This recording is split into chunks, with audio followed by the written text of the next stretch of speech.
His legacy if he wins, his legacy if he loses. I think his legacy, if he wins, will be absolute, no doubt, top 3 or 4 quarterback of all time. 2 Super Bowls, multiple Super Bowl winner, holding every record. Now, they'll probably be broken. I assume Brady is going to play long enough to break his records.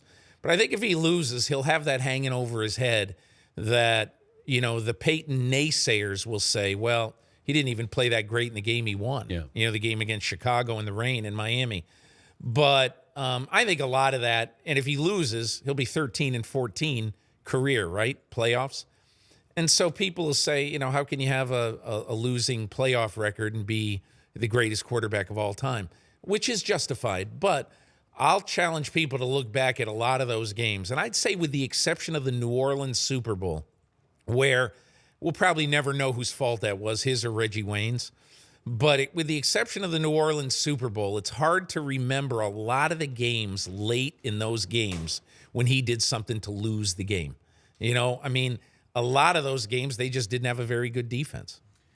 I liken him to Greg Maddux, though, because Maddux was unbelievable during the regular season. He just wasn't great in the postseason. Yeah. For whatever reason, teams seem, Clayton Kershaw, he gets to the postseason. Right. Now, granted, he ran into the Cardinals, but I just feel like there's something that's missing when they get to the postseason, or that other teams have figured out when you get to the postseason against them. Justin Tuck, I'll never forget this. After the Giants beat the Patriots in the Super Bowl 4 years ago, I'll never forget this. I'm standing in the locker room, and Eli Manning is being hustled through by 9 yellow-coated guys going to the next interview or the next something.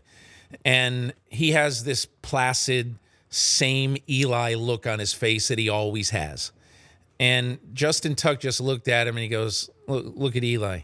He looked exactly the same whether we just won or we lost this game.